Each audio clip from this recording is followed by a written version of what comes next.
I made this marking gauge about 6 months ago, and honestly, it's probably one of my favorite tools in my shop right now. I love using it, it's very accurate, but there is one problem that I have with this. In the steel bar, I drilled a hole which allows me to press a pencil lead through. This is I think a 2mm. After I slide this in, I break it off, and then I've been using a magnet on the back side to prevent it from being pushed back through the other side. And that works, but I have so many metal things on my bench that I end up catching everything as I'm using it. So I'm gonna get rid of this magnet and we're gonna come up with another method. The very first thing that we're gonna do is add a hole after the hole that we've already drilled. Since I made this 1/2 of an inch in, I'm gonna go 1/4 of an inch in. It doesn't have to be exact. I'm really just gonna eyeball it here. And that's it right there. We'll take it over to the drill press now and we'll drill this out. I will be using a 440 drill bit. This is a combo Bosch bit that comes with a tap as well. This is the best way to do these. You really want to get one of these combo sets because you know you're guaranteed to get the exact hole that you need for the tap. You do not want to mess this up because it's easy to do. I'm going to chuck this in as far as I can, at least leaving just 1/4 of an inch out, which is the size of my square stock.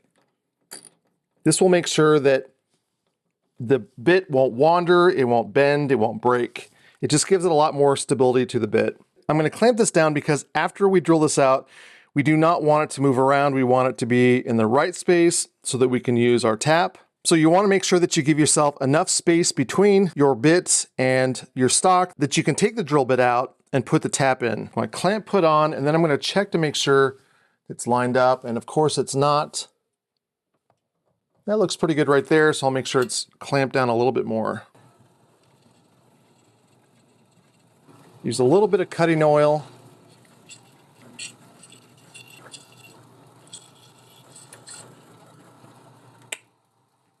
Now that I'm through, I can take this out and add the tap. We don't want to turn this on, we just want to bring this down and let the tap hit that hole, and then we're just going to twist.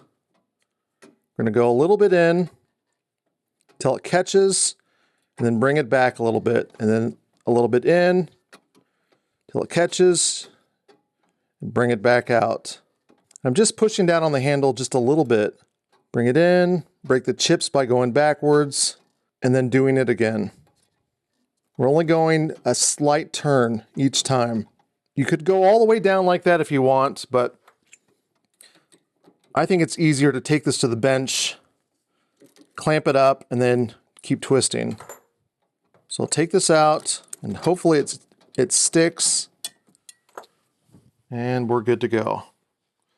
We'll take this over to the bench, and we'll keep working on it.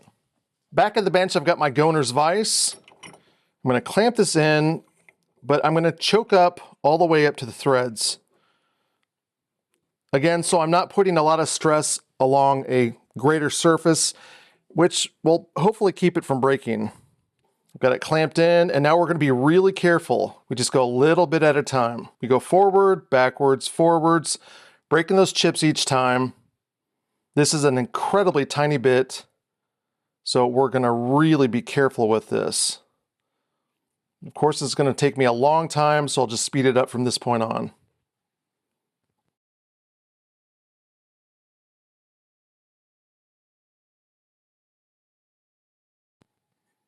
And there we go. If you're wondering if you can do this, you can do this. It takes a lot of patience. Make sure that it moves smoothly with each pass, but this method has never failed me, and I've broken a lot of these bits in the past. You can tell that this is my first time with this. I still have the pencil lead in it, but there we go. The screw that I'll be using is a cap screw. I like this because it's got something that I can hold on to twist this in. It is 1/2 of an inch, and I am using a 1/4 inch piece of yellow heart. Looks like an 1/8 of an inch works.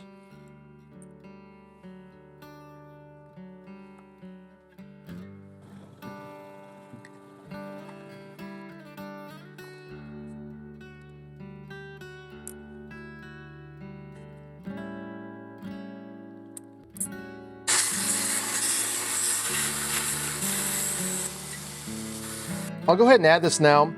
I've put a number 6 split washer on the back, but that's it. There's really not a whole lot to it. It's very simple, but it does mean that I'm not going to be catching every piece of metal that's on my bench top.